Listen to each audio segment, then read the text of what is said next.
going above and beyond. We won't stop until the job gets done. That's who we are.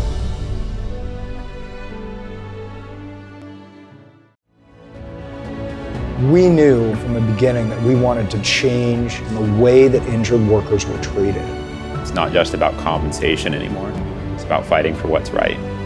They went and got me answers. They will work very hard to resolve any issue that comes up in your case. This is about going above and beyond.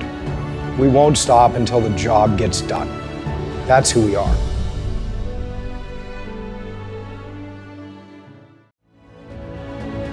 We knew from the beginning that we wanted to change the way that injured workers were treated.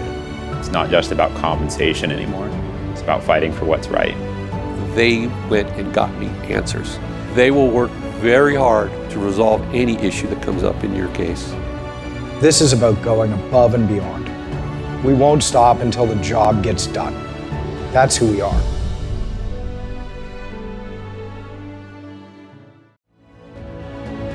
We knew from the beginning that we wanted to change the way that injured workers were treated. It's not just about compensation anymore. It's about fighting for what's right. They went and got me answers. They will work very hard to resolve any issue that comes up in your case. This is about going above and beyond. We won't stop until the job gets done. That's who we are.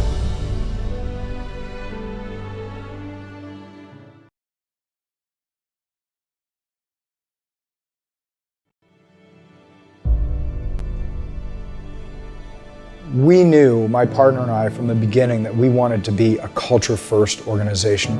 We were on a mission to change the workers' compensation law firms and the way that injured workers were treated.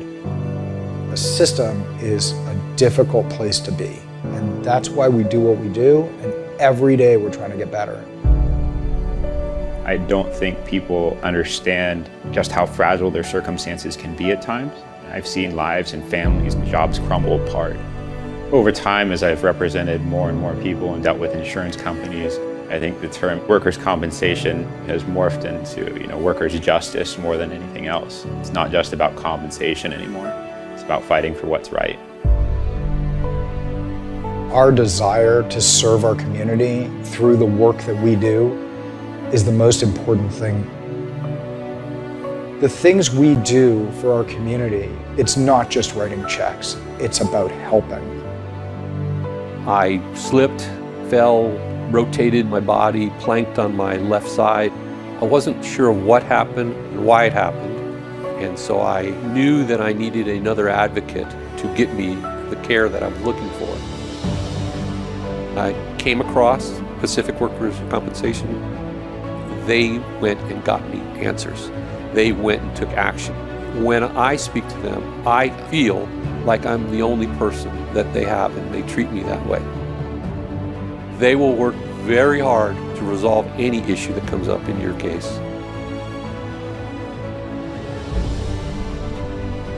Our mission is to give back as much as possible to our community. We go to churches, we do food drives, we donate time and efforts to helping out the firefighters and their causes. And we want to ensure that our community is taken care of just as we are. Being a culture-driven organization is the most important thing for me as an owner. The Hero Award is something that we developed a few years ago. It's not just an important award, it's the most important thing because it embodies every core value. Everything that we set up, the Hero Award embodies that. It embodies what we are to the people of this community. Our clients have expectations of us to fight for them, to call them back, to communicate with them. This is about going above and beyond. This is about helping them where they could never have expected it. As a group, we're tenacious. We won't stop until the job gets done. That's who we are.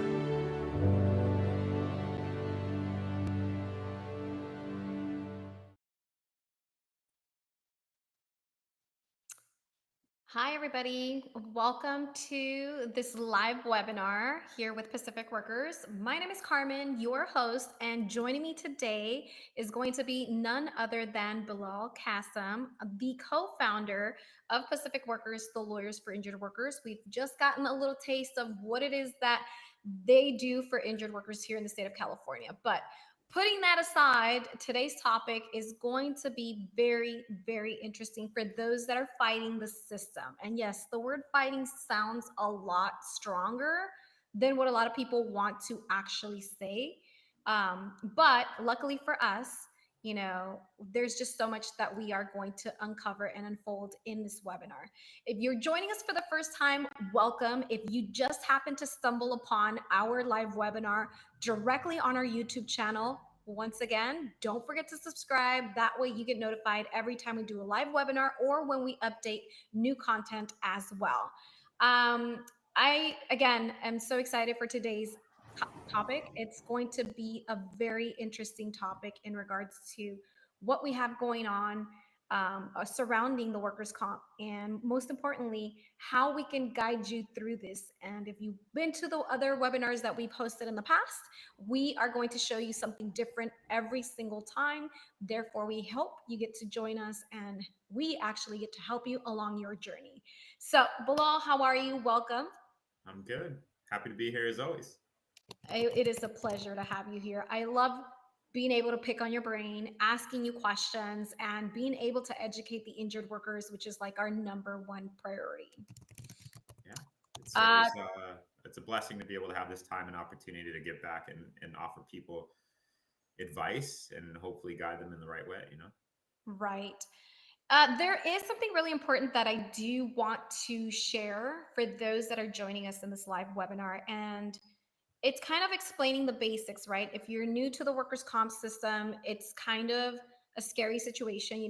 If people have ever been in, a fight or flight mode, this, I think, part of the system of the workers' comp could potentially send you to that option. So if you've ever been denied medical treatment, or even just in general, the benefits that you are entitled to and that you desperately need as an injured worker, it sucks just thinking about it, that you're going to go and have to jump through loopholes and stuff. So people think that just because that is their first come, first serve basis on the system of the workers' comp here in California, that's it, that there are no options. I just flat out got denied, or, the doctor's going a different route, not really listening to me, or my boss is just being really rude after I got injured. People give up and just think that that is the actual norm.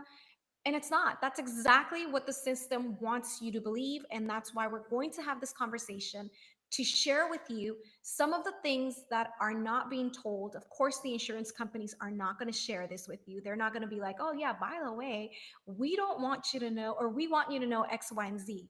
And that's why we wanted to do this webinar, to really break some secrets that we know from being able to be in the system and helping injured workers for so many years. There's things that you just know that it only comes to you when you've been involved in numerous amount of cases, right? And in this case, in the positive side. I want to be able to explain to those that are here for the first time below, like a little bit about your background. Tell me a little bit about, some of the frustrations, why you chose this part of the law. And yeah, we can start with that. Sure. So I used to actually work for a personal injury and workers' compensation law firm that represented people injured at work back when I was in college. And, I it was just a job at the time. I don't think I really appreciated the subject matter at all. I as a receptionist, I got a feel for what it was about, but not really. It wasn't my job as a lawyer at the time or a paralegal or anything like that. And I went off to law school after that. I thought, I'll probably never see this kind of area of law again. And then sure enough, after law school, I got into representing insurance companies and employers, largely just on the employment law side of things. I represented employers that were accused of, depriving people of overtime, not giving them meal periods, misclassifying them as independent contractors, all that nasty stuff. And it was through that I started representing insurance companies for also related claims like disability discrimination serious and willful misconduct, and also, 132A claims. And then that led me into doing, a lot of workers' compensation insurance defense, which, my primary responsibility was saving the insurance company's money. I got to see what it was like on their side of things. I saw things like fraud. I did see stuff like that. I saw some bad cases that came through. People were making up injuries and stuff. But for the most part, what I saw was, the idea that the primary responsibility of the insurance company is to its shareholders, not the insured, not the injured worker. The whole idea behind insurance is to create a profitable financial company that takes in more money in insurance premiums than it pays out in claims. That's the driving motivator behind an insurance company. And essentially, that creates this heartless environment where the insurance companies and their agents, meaning their employees, are entirely driven by the idea of saving money, denying claims, limiting responsibility. And it was through that process that, I ultimately kind of saw the light, so to speak, and I saw what was happening to people, and I decided I didn't want to do that kind of work anymore. There You was changed to the good side. yeah, there was a case in particular. A gentleman had fallen off a ladder. He had smacked his head on the concrete, so he suffered a traumatic brain injury. He was really messed up. And, I represented the homeowner's insurance policy, and there was a dispute about whether we had coverage. And I won the case for my client. So my client was off the hook for any responsibility for this gentleman's injury. The insurance adjuster was rightfully very happy, and he was super proud of me, and, oh, I want to send you more business, and blah, blah, blah, blah, and that just didn't feel good. A win was seeing someone suffer and, having to delay benefits and responsibility even longer than it already was. So, that was a really defining moment that forced me to actually make a major change. And so it was after that I decided to start representing injured workers. Man, well, we're glad that you switched the sides because honestly, I can't sit here and be like, hey, I'm proud to say that I stripped away the rights of someone who got injured in regards to medical treatment. And I'm going to celebrate this. Like, I'm going to pop a bottle of champagne and celebrate that I saved my company thousands while there's someone who was injured and probably won't have the amount of money that is needed for any type of surgeries or anything ongoing medical treatment they might need. So we're happy to have you on the good side. Um, there's also a there's also a quote out there, and it's a fact more than anything that I kind of want to demystify. I want to see, is this true? Is this just what people say? Or is it factual? Is it for real? Does this really actually happen? And, as someone who's fought for the rights of injured workers that, again, have been stripped away from the insurance companies and everything has been taken away from them time after time, is it true that people with the most serious cases often get the least support, unless obviously you know how to run the system? But is that a true fact? Hmm. I every case is different, and I've had catastrophic cases that are just flat out denied, people with multiple gunshot wounds or people with, amputations and things like that. And I've seen those cases just flat out get zero, get zero attention, get zero love. I've also seen cases that are rather minimal where, a person gets everything they want and more. There's a lot of variables that go into a workers' compensation case, who the doctors are involved, the adjuster, who the insurance company is, the defense attorney that may or may not be assigned to the case. And I think each case is looked at individually and differently. And no two cases are alike. You can have the same exact set of facts, but different parties involved, and you'll have a completely different outcome every single time. So, Right. I'd say it really just depends on what's going on in the case and, who's involved with it. Mm-hmm. Okay, that is good to know. Well, if you're joining us for the first time or if you're just jumping onto this webinar, welcome. I do want to let you guys know we do have the chat system going on. Whether you are watching this live on YouTube or you're live with us on the actual website's webinar link, then we want you to go ahead and start dropping some questions on there so we can start pulling those in as well. There is going to be a live Q&A session towards the end of the webinar, so do not be shy. Make sure you go in there and ask away. We also have our team on the back end from the intake specialists who are also willing to assist, help, and answer any of those questions. feel free to, yeah, just jump on those chats, whether you're on YouTube Live or you're on the actual webinar. So there's a few desires that we want to get out of this webinar. One is to help every injured worker understand their rights, more importantly, taking you from a fear of not knowing what to expect to being confused because of the system to understanding your rights and knowing how you can protect yourself. You know, there is a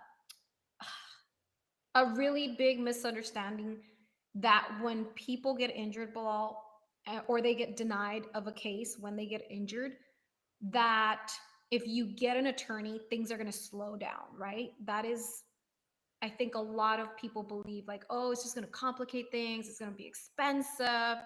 Um, but it's the total opposite. In my opinion, I think that realizing that the knowledge that these attorneys, whether it's you or whether it's a whole entire legal team, that the experience that they have within the workers' comp system, it's going to help you fight all the loopholes that you're going to be thrown into within the system.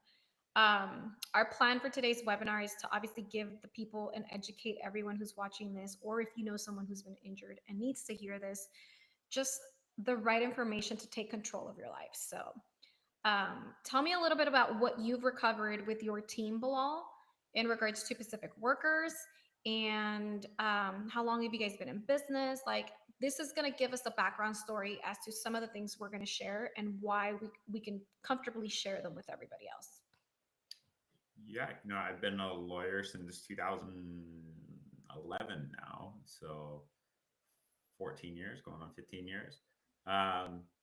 Primarily handling workers' compensation cases, primarily for injured workers. And, throughout that time, me and my firm have recovered over $300 million, $350 million in settlements where we've, taken that money from insurance companies and redistributed it to people in need.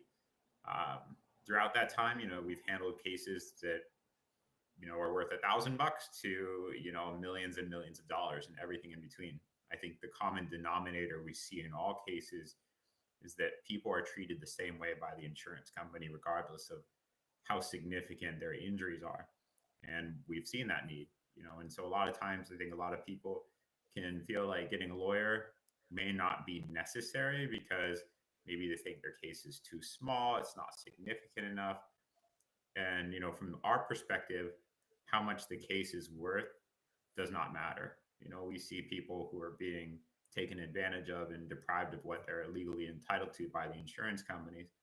It doesn't matter if it's $50, it doesn't matter if it's 5 million.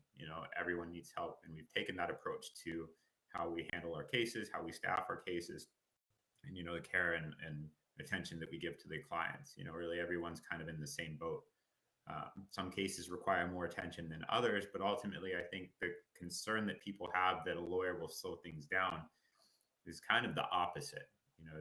I think you may think your case is running smoothly, but it's only because you don't know what you're missing. And we see a lot of that in a lot of cases. People who come to us with very, very low settlement offers from the insurance companies where we've, tripled or quadrupled what the insurance company was offering them, sometimes more. We've taken cases that were worth zero and turned them into multi-million-dollar cases and everything in between. So, Right. We've really seen kind of everything at this point. I think we've had over 10,000 clients at the firm, all sorts of injuries, whatever body parts and systems you can think of, all over the state of California. We've kind of seen and done it all. Nice. Well, I'm glad that I have that as a background, because the questions that I'm going to ask you now are going to make more sense as to why you answer them the way you do, and the authority that I guess, and the confidence that we can say, hey, we've been there, we've handled it, we've done that as a team as well, right? So I'm glad you brought up the whole aspect of, the settlements. When people get offered zero money and you turn those into sometimes multi-million-dollar settlements. And I think that also comes hand in hand with the fact that a lot of people believe that that is the only option they have. Like, if a doctor tells you, yeah, you're not going to heal anymore, that's it, you've reached the end of your recovery, you're going to believe it because you're trusting the doctor. You're not the doctor. You're letting the doctor diagnose you and give you their medical opinion, right? It's the same thing for workers' comp. You don't know the system, the law, as well as you think. You can Google it as much as you want. You can YouTube it as much as you want. You can watch work comp talk videos, hint, hint, and also check out the podcast as often as you want. But you truly won't know what the roadmap to your specific injury is going to be until you sit down with an attorney and say, what am I looking at? What are my options? One of the biggest setbacks, I would say, is when people get denied. So that is why we're going to share the first secret of some of the things that the insurance company does not want you to know when it comes to denials, right? So, number one, it's very important for you to know that, a denial is just the beginning of your fight. It doesn't mean that it ends there. It doesn't mean that you're just flat out not going to get anything. Like, that just means you're barely starting to get to the point where you need to get into action mode and fight for your rights. So, Bilal, I did wanted to ask you a little bit about this pain point that happens a lot in a workers' comp claim. When Mhm. people get denied, what are some of the things, what are some of the steps that you can share with us to let people know that if the insurance company tells you, oh, there's nothing, you can appeal, but we're still going to deny? Let's get them out of that mindset and teach them what is the process they can do when they get denied. So there could be a variety of reasons why a case is denied. They really fall into three buckets. It's either a medical justification, a factual justification, or a legal justification. And largely what you do when you get a denial is going to be dependent on which one of those categories your case falls into. Some can be more complex to deal with than others. Others are relatively straightforward. I think the most common one we see is medical based denial, meaning a denial because the doctor had said your injury was not work related, that you don't need any more care, that you don't have any permanent disability, things like that, which are very common. That's largely in part because the insurance company has medical control over your case in the very beginning, which means they get to send you to the doctor that they'd like to send you to, which, of course, surprise, surprise, is always going to be, an insurance oriented clinic who really doesn't look out for the injured worker as much as they do the insurance company. And that's really because they are financially incentivized to stay within the insurance company's good graces so that they can continue to get the referrals from the insurance companies as their preferred medical provider for industrial claims. Mm-hmm. And so we see a lot of people who come to us with legitimate injuries, legitimate problems, and they get this report from their doctor, Concentra, and it says, your injury is not work related. You say you have back problems. It's not because you've been a construction worker for 20 years. It's genetic, it's degenerative disc disease in your back. It has nothing to do with your hard labor over the last decade or two. Something we see really common. In those cases, you have the option to actually like to see another doctor, a QME, to challenge your primary treating physician's findings. You don't have to just. Would this be considered like your typical second opinion? Like, one doctor told you something, now you're going in for a second opinion, and this is going to be with a different doctor. In a sense, we actually just, I think, recorded a great podcast on this episode. So if you're interested in learning more about that, you should definitely dive in. I don't want to be too hyper technical, but there are ways where you can seek second opinions without necessarily going to what's called a qualified medical evaluator. That's a bit more hyper technical. I'd say the main idea of a second opinion in some sense is the QME. When there's a disagreement about a treating physician's, finding of injury or, disability status, work restrictions, permanent disability, those things get resolved by going to a QME, or if you have a lawyer, an AME. But that doctor serves as a second opinion, basically a second shot to say, hey, did this treating physician get it wrong or did they get it right?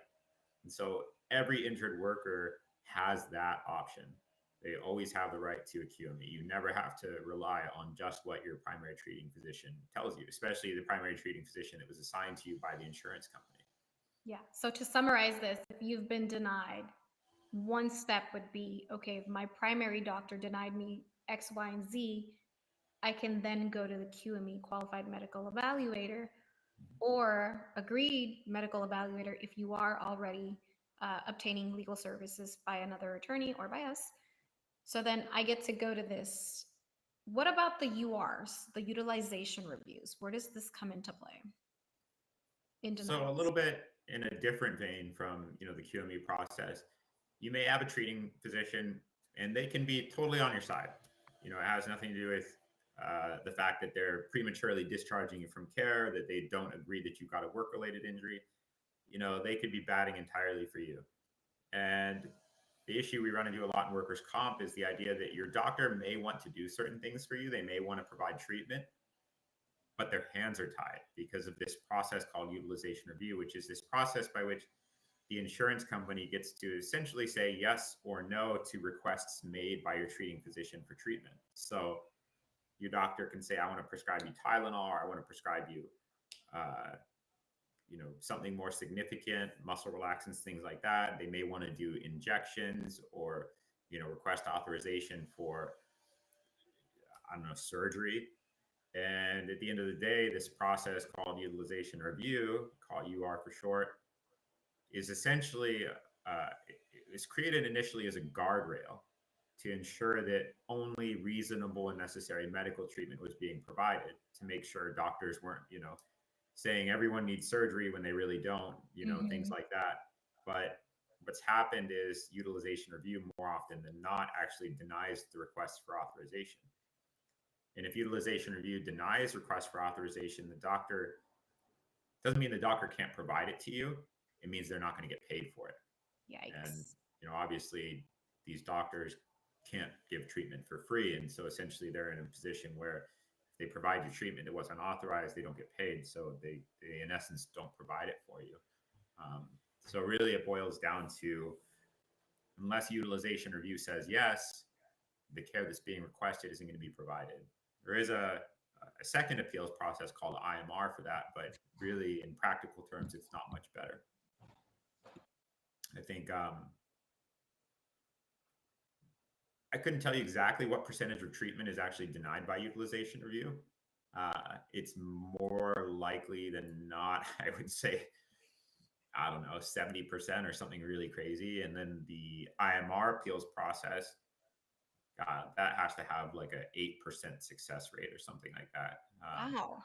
I'd gone to a conference in San Diego several years ago where they audited kind of the amount of times injured workers appeal treatment denials and how often their appeals are successful. And it was like a fraction. It was so small. That is so sad.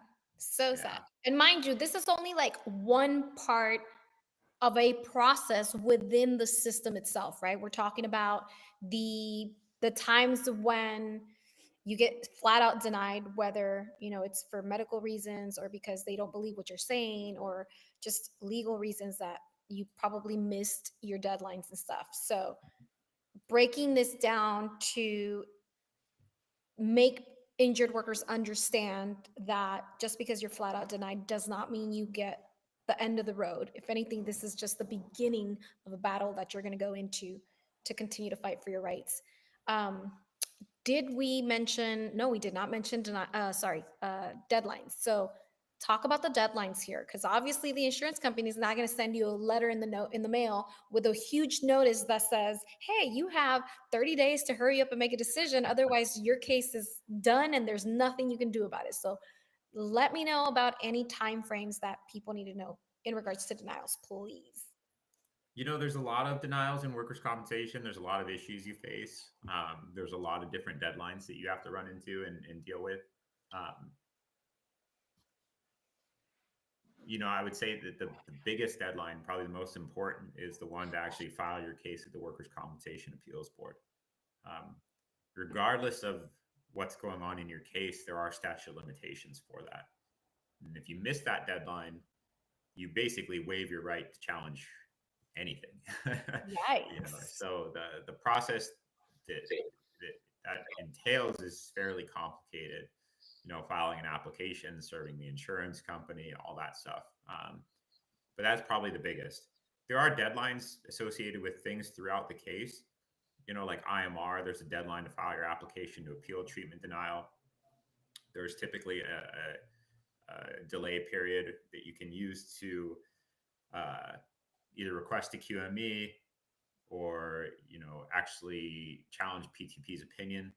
There's definitely periods of time that are important to the process by which the insurance company actually looks at your case and determines whether or not they want to accept liability.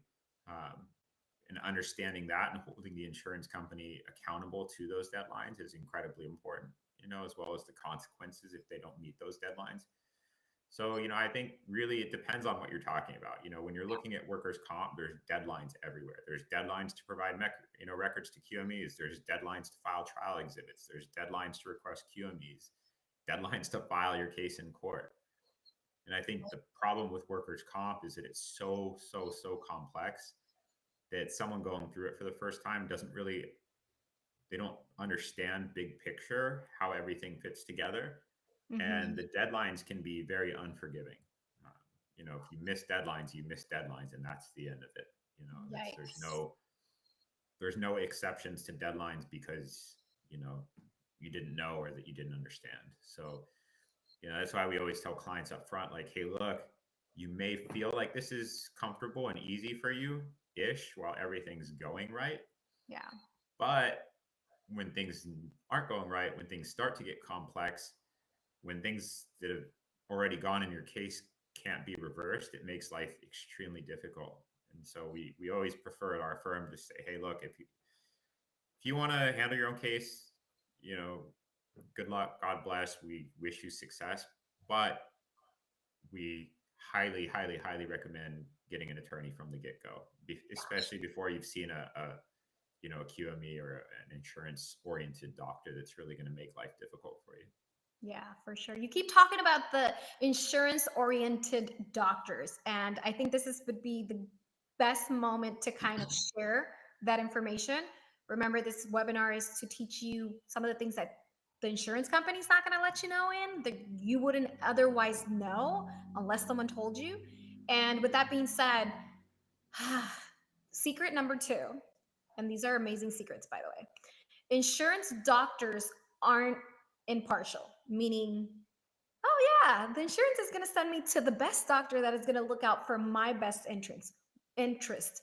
We kind of talked about it a little bit in the previous conversation, but I think one of the biggest pain injured workers face is biased medical reports that can, one, harm your case because, again, not every doctor is going to look out for your best interest. They're not siding with the injured worker.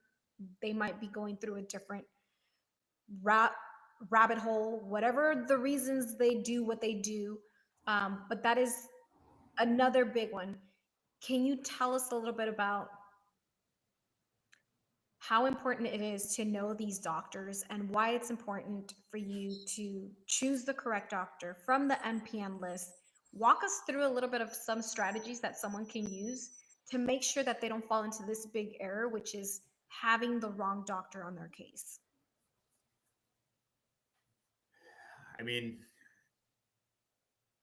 it's no secret. There's doctors that are more insurance oriented than others. There's doctors that are more injured worker oriented than others.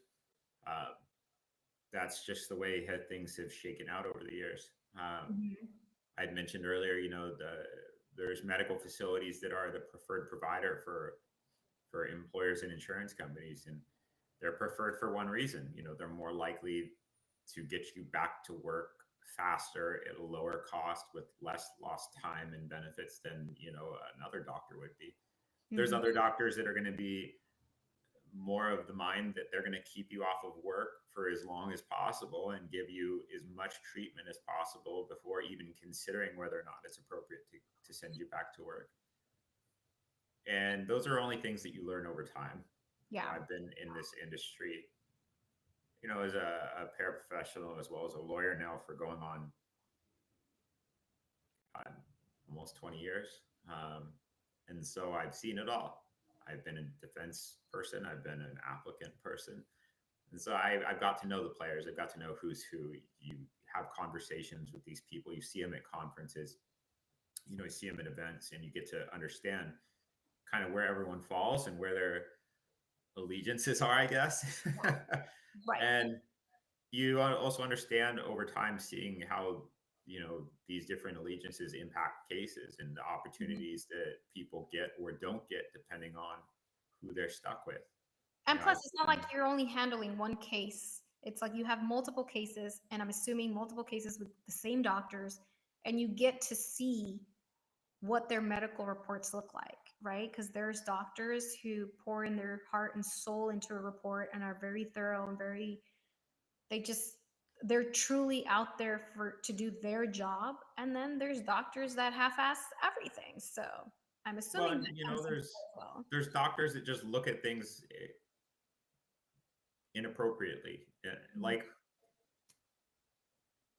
I don't want to go off, in the deep end with stories, but there was a doctor who refused to conclude that my client had a back injury as a result of being a chef for like 15 years.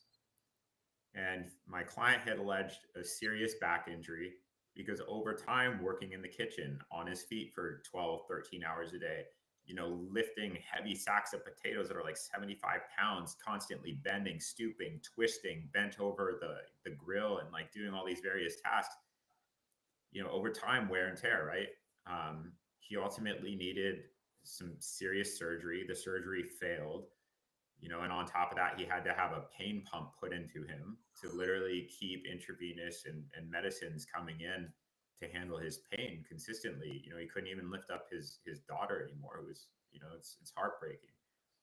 Right. And this doctor literally said that he does not believe there is such a thing called cumulative trauma. Cumulative trauma being that there's repetitive wear and tear on body parts that cause symptoms and pain problems over time. And so he just said, look, I don't think there's cumulative trauma to the spine. Not in this case, but in any case. Medically, I don't think that concept exists. Wow. Despite literally everyone else in the world having cumulative trauma.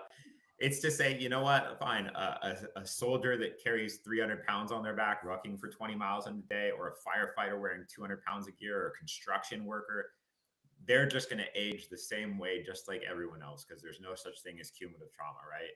It's BS, and there's doctors like that are out there. There really are, and they refuse to acknowledge concepts, types of injuries that happen, regardless of who it is, when it happened, how often. They just don't care. And you have to, but you're not going to know that, as an injured worker, first time going through workers' compensation, you might just see, oh, well, I got Dr. Bob. Dr. Bob looks good to me. I'm sure he'll handle my case just fine. He's a doctor, so he has to care about me, right? It's not the case. And even if it's not the first case, I would add on here that this would also happen to someone who's going through a second injury, because second injuries do happen, unfortunately, and you're not going to get the same doctor. And just because your first doctor was positive doesn't necessarily mean that the second one is going to be the exact same way. So again, denials and insurance doctors not being your friends is not the end of the road. You have strategies, you have ways to go around it, which is one. Important, get your medical file. See what the doctor is talking about and ask for copies when you go visit the doctors. You have the right to see and check out what, their notes and their opinions and stuff like that. So get your medical file. We talked about the second opinions. If you don't like this doctor, you can get a different opinion elsewhere. Knowing these doctors on the medical provider network lists, which are the lists that belong to each insurance companies. Every insurance has different lists. Knowing that you can change a doctor, right, Bilal? You can change a doctor if you don't feel like the first one is working out for you. And what I mean by that is primarily the main doctor for your case, the primary treating physician. You can ask to change your doctor. Yeah, I just think it's important for people to know, though, if you want to change your doctor, sooner the better. Once it gets to a certain point, you may actually be barred from changing your doctor. If your doctor has discharged you from care without any future medical care, and you try to request a change in treating physician after that, for example, the insurance company is going to deny you. They're going to say, look, your doctor already said you don't need any more follow-up, so that means you don't need another doctor. Yeah. So the earlier you can change your doctor, the better off you're going to be to avoid a lapse in benefits or having to wait, for example, to go to a QME to challenge your treating doctor's opinion. So, sooner the better if you want to make a change. Yeah. And we also have another podcast that dives deeper into that topic. And again, I would love to cover everything in depth because there's so much to cover. Unfortunately, we can't do that just with this one single webinar. So I highly encourage you guys, just look up Work Comp Talk on YouTube. There's so much information where we do dive into those specific topics as well. Again, today's topic is to just making sure that you guys know that there are ways that you can go around the system because you have the right to, number one, and number two, because you need to know this as well. There's a lot of things that are going to come at you that you might not even know that there is another way around, or that there is actually a right behind it that you are entitled to. So thanks for sharing that, Bilal. It kind of opens up a lot of scenarios for a lot of people that feel stuck in the system, and it happens a lot. So secret number 3. Are you guys ready for this one? Oh, this is like probably the number one, more than any other, I would say, is thinking that you are suing your boss because you got injured. Meaning, I work for a company. I love my boss. I have a great relationship. Maybe it's even like, a small mom and pop shop where you really have this relationship with the owner of the company. You accidentally get injured and things happen, and you feel like you don't want to hurt this company. And you have this mindset that if you open up a workers' comp case or a claim because you've been injured, that the one that is going to pay out of pocket, the one that is going to have to sell their house, their cat, their wife, everything to pay for your needs is going to be your boss. Let's talk about that. And that's the belief, right? Getting a lawyer and is suing my employer. Please walk me through this. Yeah, I think what you're describing is a pretty common issue, especially for smaller companies. Every company in California that has employees is required to have workers' compensation insurance, which means that there's people across the state that are getting injured, not just working for Amazon, but for, Bob's Donuts or Charlie's Liquor Store, all these, small shops and companies that maybe have, 1, 2, 3 employees. And oftentimes in those situations, there's a very personal relationship between the person who owns and operates the company and the employee who's injured. And in most cases, people think, gee, this is going to be great. I know the boss. I know the guy in charge. That means I'm going to get a lot of love. I'm going to get positive attention. They're going to take care of me. I'm not going to have any problems with this process than as if I were at a big company where I'm just a number and I'm just another cog in the wheel and they don't care. They'd rather just fire me and get rid of me. And a lot of times what I've seen is it's actually kind of the opposite. A lot of times these bigger companies have HR departments. They have professionals that understand the laws and understand how the claims process works, and they're not as connected to or personally related to the injured worker. So they look at claims more objectively and by the book. When you run into small shops, the perception of the owner is that you're just going after me. Why would you do this to me? And they feel betrayed and they feel offended by the fact that someone wants to pursue a workers' compensation case. And that largely spends, that's a result of the money component. Workers' compensation insurance has premiums, just like car insurance. The more premiums there are, the more injuries there are, the higher the premiums go. And so, people feel like when someone gets injured at work, that it's like a personal attack on them. At least that's how these employers treat it. And a lot of times they'll try and take a personal angle at it and say, well, you don't want to file this case because it's going to make my insurance premiums go up. It's going to be harder for me to operate. We barely have any margins as is. We're barely scraping by, blah, blah, blah, blah, blah. And they try and guilt trip the employee to not pursue the case. Yep. And, it's not a case against the employer. It's a case against the insurance. Yes, your employer's insurance premium may go up a little bit, but choosing not to pursue the case is immeasurably more damaging to you than whatever increase in premiums they're going to have. Do you want to avoid your boss's premium going up by $20 a month and leave you without money to pay rent, without money to pay for your kids, without money to put food on the table? without your health and welfare, suffering and pain. It's nothing personal. It's a claims process. It's not necessarily a lawsuit. It's certainly not against your employer unless they're illegally uninsured. But Right. it's an insurance claim process, and it once the case is filed, we're largely dealing with the insurance company. We're not dealing with the employer. The employer is involved to the extent that work accommodations are needed, whether or not they can bring you back, whether or not they're respecting your work restrictions, stuff like that. But really, we're talking about the insurance company and the injured worker, and that's it. So I think there's a really big misconception about that. And a lot of people are afraid to pursue the process because they're afraid to, mess up their relationship with their employer. But guess what? Your employer is going to turn their back on you. I've seen it happen to people who've been employed for a month. I've seen it happen to people employed for 20 years. It doesn't matter. You just got to take care of yourself first. That sucks. And I'm glad we're, again, talking about this subject. For those of you guys that are live with us on YouTube, make sure you go ahead and drop comments, and that way we can get started with the questions at the end. We're almost done with this live Q&A session towards the end of this webinar. But again, Bilal, you've shared a lot of information in regards to the fact that you are not suing your boss when you open a claim for an injury at work or an illness. And, it's important to understand that insurance policies are the ones held accountable. And this is your life you're talking about. This is your future you're talking about. Not only yours, it's your family's as well. How does this pan out for your wife, for your kids, if you have a family? How does this pan out for your future? So it's really important to take that into consideration, I would say.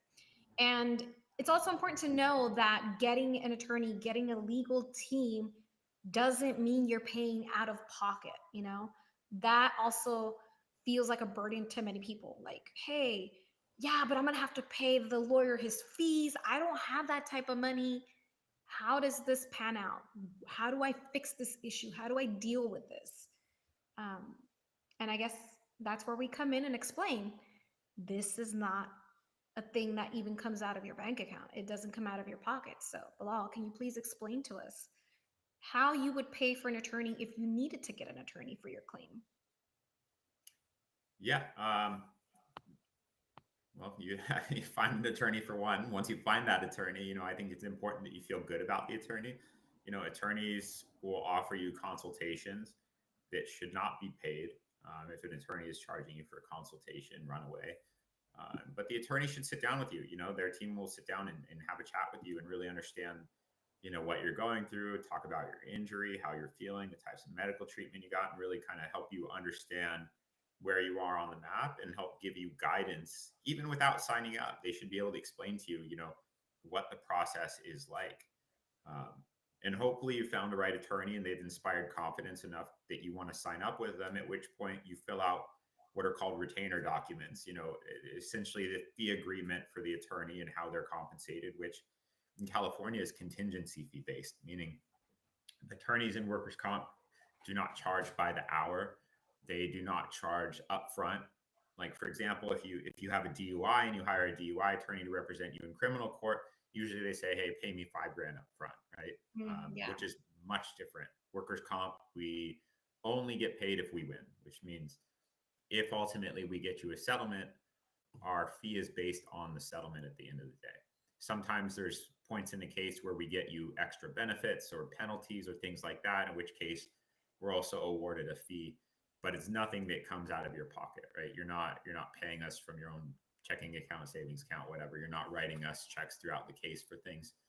The payments to the attorneys come from the insurance companies. And it's usually at the end of a case when the case settles. And typically the fee is 15%.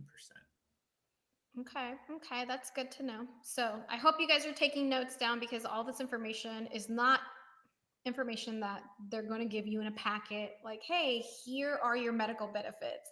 Here's what to expect. Not to say that you don't get anything in the mail. Yes, you do get some type of instructions, but unless you know the system, there are going to be things that you don't even know that you are entitled to. And that's just a matter of how this works, unfortunately. So as I mentioned earlier, I wish we can sit here and talk for hours, and we can't go over everything today.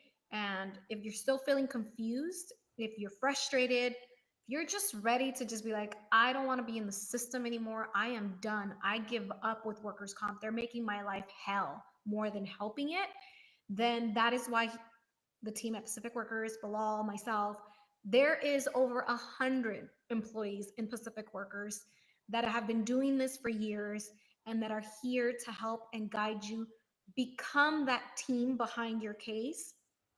So therefore you can focus on what's more important, which is recovering, your physical therapies, making sure you're getting to your appointments, be spending time with your family, getting released of the entire paperwork, that back and forth calling, dealing with the claims adjusters who never picks up or who's always calling you and stuff. So yeah, just get yourself a free consultation. Like Bilal said, it's free.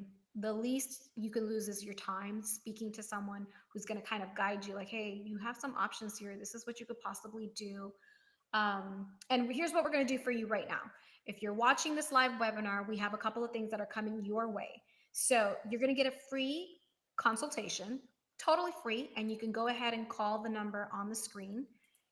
If you guys are willing to take this chance and see what your options are, then you can definitely call the office and just schedule that free consultation. See what the steps that you are in and what can you do about it. You can also get your case evaluated, have questions specifically related to your case that can be handled as well. And most importantly, we're going to send you a free pocket guide that is going to allow you to better understand the system with some of the stuff that we've shared and even more secrets with this free pocket guide that you're going to get once we're done with the webinar. And for those of you that are watching live on YouTube, you can go ahead and go on the website pacificworkers.com. You can totally go on the menu and find the ebook download. You can also get it that way. And this is a book that no one else has out there. Bilal, you wrote the book.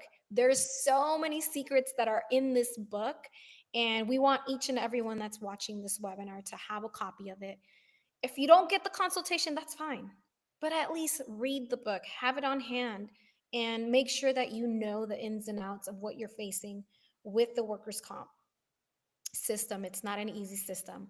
Like you mentioned, Bilal, you've helped thousands of injured workers here in the Bay Area, in all of California. So make sure you guys do your work, do your homework, set yourself up for success. Don't give up and do something about it. It's enough with you guys having to feel like you're not a whole anymore, because I've seen a lot of people go through ups and downs, how they feel when they're injured and you can't work. It's not that you don't want to, it's just physically your body needs to heal. You can't work, you're not making the money that you used to make, things fall apart and it can tear you down. So the least you can do is read the workers' comp guidebook that we've written and get that consultation in and see what your options are. So again, you're not alone, you're not powerless, and your case is not over. Literally, the system is set up to help you, isn't set up to help you. Workers' comp, as easy as you would assume, but Bilal actually studied for this, so he's going to be able to help you out. Let's go ahead and dive into some Q&As, Bilal. I do have some questions that came in. We have Car Crazy 22. Thank you for following us on social and jumping on this webinar. He's asking, what happens when the claim adjuster delays processing dispute reminders, or RFA? I'm not sure I understand that question as well, but what happens when the claim adjuster delays RFA processing despite reminders? Yeah, so RFA, for those that don't know, stands for Request for Authorization. This is how usually it's your primary treating physician or another doctor will actually request authorization for medical treatment. This triggers the utilization review process earlier. So your doctor, let's say they want to do surgery, they submit a request for authorization. That request for authorization gets sent to utilization review, and utilization review says yes or no. Mm-hmm. There are very tight timelines, like we talked about earlier, and this is one of them, for when the insurance company is required to respond to a request for authorization. And for most cases, unless there's an exception, it's 5 business days. So you have 5 business days from the date that the RFA is sent to the insurance company to come back and get an answer. And a lot of times the insurance companies delay that. Sometimes it's weeks, sometimes it's months. People are sitting there calling their adjuster over and over again. Hey, Dr. Bob said he wanted to do X, Y, and Z. Where is it? How come you haven't approved it yet? It's probably the number one issue we see in workers' comp is treatment delays. If the insurance adjuster does not timely process a request for authorization, you can get the judge to actually order the treatment to be approved. Essentially, at that point, if more than 5 business days passes or longer, if there's some exceptions, the utilization review is considered defective. So it doesn't matter whether or not ultimately utilization review later denies the treatment, they missed their opportunity. And so to do that, you would have to file your case at the Work Compensation Appeals Board. You'd have to request a hearing. There'd be a process to it, but you can force the insurance company to provide authorization for it. And if maybe, it's a week or 2 late, it's not that big of a deal to you. But if it's something you feel very personal about, the insurance adjusters ignored your calls, ignored your emails, it's been months since your treatment's delayed, you can actually file something called a motion for penalties and sanctions and actually ask the judge to award you money because of the insurance company's delays. And we've seen that in a lot of cases, especially for more significant surgeries and things like that. You can actually get money from the insurance company because they messed up. Maybe it's not that much because they're a multi-billion-dollar insurance company, but it's a tool to hold them accountable and ensure that they're at least paying something extra for the time that they wasted. So, there are tools to hold them accountable. There's certain hearings that you use. And ultimately, you shouldn't let them get away with it, Yeah. But I think it's also understanding that process from the get-go and understanding what to do that's really important. But yeah, that would be the process that you would follow. Great. I would totally get some stickers that say in big letters, "You've been penalized." And I'd go around, "You've been penalized. Claim adjuster, you've been penalized." All right. Do you have a law firm that you work with in Los Angeles? That is the next question we have. Bilal, you can go ahead and answer that. Yeah, so the benefit of being a big law firm is that we're statewide. We'll handle claims regardless of where you are. I can say this, it's more difficult to handle cases that are in very rural locations, and that's the same for any law firm, regardless if you're in San Francisco, you're in Los Angeles, you're in Sacramento. Really, when we look at whether or not we want to take a case or whether we can help someone, it's also based to some extent on location. Yeah. Because if you live out in 4 hours from a hospital, it can be really difficult to get you medical treatment. And that's really a factor that a lot of people struggle with in workers' comp is access to medical care. And I think that's universal regardless of where you are. We've had clients who live up in Mount Shasta, for example. And during snowstorms, they couldn't leave. They couldn't get to the doctor, which the doctor alone was 2 hours away. And so it's not so much where you are in terms of whether or not we will help you. It's where you are in terms of how difficult your case is going to be. And we take cases that are easy. We take cases that are difficult. We're just very transparent about what's required of you to get the care you need, what difficulties you're going to run into. But it doesn't matter where you are. We'll help you. If you're in Los Angeles, San Diego, Sacramento, Tahoe, Truckee, all these places. I've been all over the state, as are all our attorneys. Well, the beauty about it is you guys are licensed to practice law for workers' comp in the entire state of California. So for those of you guys that are in Southern California, don't be afraid to seek the help. Fortunately, our team is able to accommodate anyone in the state of California. So I hope that you do find it in yourself to call, get a consultation. And again, Bilal won't be mad if he has to go all the way to San Diego for you. He'll make it. No, I went to law school in San Diego. I grew up in Los Angeles. I was born and raised. My mom was a teacher at LA Unified. Shout out to the school district. So I got my start as a defense attorney, cut my teeth in Los Angeles. So, I'm very familiar with the entire state of California, fortunately. Awesome. That's Yeah. good to know. All right, we have another question. It says, "What if we didn't sign any paperwork for stipulation?" That is a great question. Hmm. Uh, it's a little hard for me to understand this outside of context. A stipulation. Well, let's say that someone got offered that type of settlement because there's two types of settlements and the stipulation is one of them. Let's say someone got offered and they didn't sign it. Let's assume that's the question. Yeah. So, for those that don't know, two types of settlements in workers' comp called a stipulated award and compromise and release. A stipulated award is a type of settlement where you receive the value of the permanent disability, typically paid out in biweekly amounts, and you receive payments until it's all paid out. Plus, you keep an open right to medical care for the injured body parts. This is usually the default settlement if someone is going back to work, they're unwilling to resign, and they want to keep their job. The whole idea behind a lump sum settlement with a medical buyout is that it's a voluntary process. Insurance companies are not obligated to buy out your medical care. And so usually they say, look, if you want us to buy out your medical care, we don't want you at the job anymore, because if we pay out for your medical and then you go back to work and get hurt again, what was the point in paying you out? And so Hmm. usually they won't offer you a compromise and release unless you're no longer working there or you're willing to resign.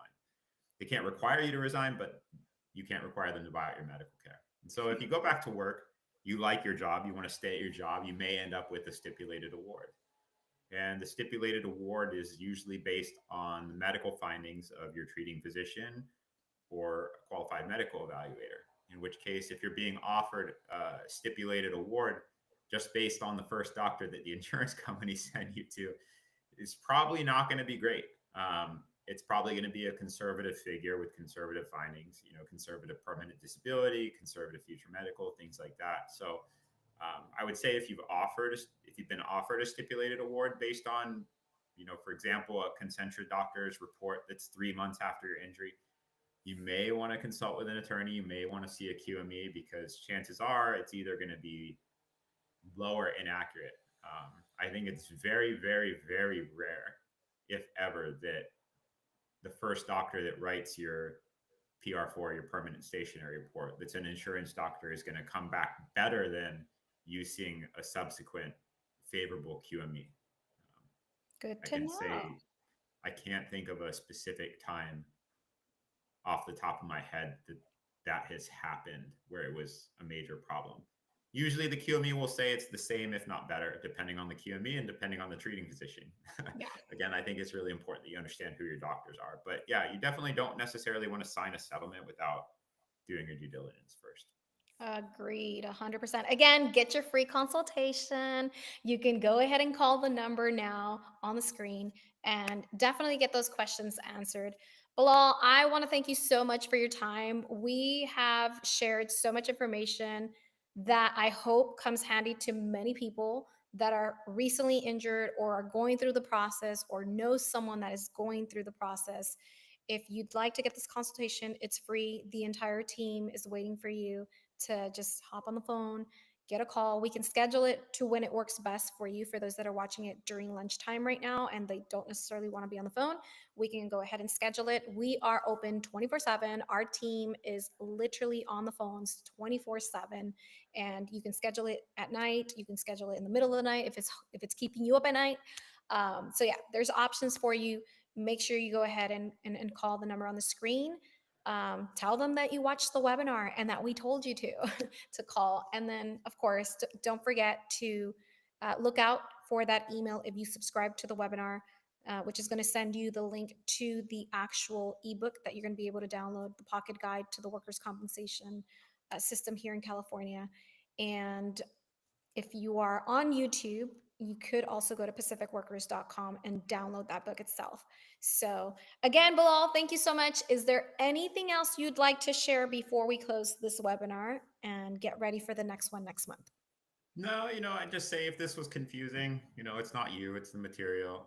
I've been doing this a long time, and there's still stuff I learned. There's times I've run into insurance defense attorneys that have been doing it for 30 years and I'm the one teaching them stuff. It's It's true. You know, I've had defense attorneys tell me in 30 years, I've never seen what you're saying. And I'm saying, well, 30 years you've been doing it wrong. You know, Damn. it's important to understand that there's a lot to digest. There's a lot to understand. And, it just takes repetition and practice and your willingness to learn. And eventually some of this stuff will start to click. But, unfortunately, a lot of people going through a claim don't necessarily have all the time in the world Yeah. to figure this stuff out. And so if at all you're feeling uncomfortable, you have questions, I'd say don't hesitate to reach out. We're always happy to talk to you, even if it doesn't mean necessarily taking on your case, but at least pointing you in the right direction and making you feel a little more comfortable. 100%. I couldn't have said it any better. Well, thank you guys for joining us. We are going to do another live webinar next month, and we hope you can join us on that one as well. We're going to be sharing completely different information as well. And once again, make sure you follow us on social media. We have the podcast, Work Comp Talk Podcast. You can find us on YouTube, find us on your favorite podcast app, whether that's Apple Podcasts, on Spotify, you name it, you're going to be able to find the podcast as well. Bilal and I dive into many other subjects, and there's just so much information for you to go out there as well. So thank you so much, everyone. We will catch you on the next webinar.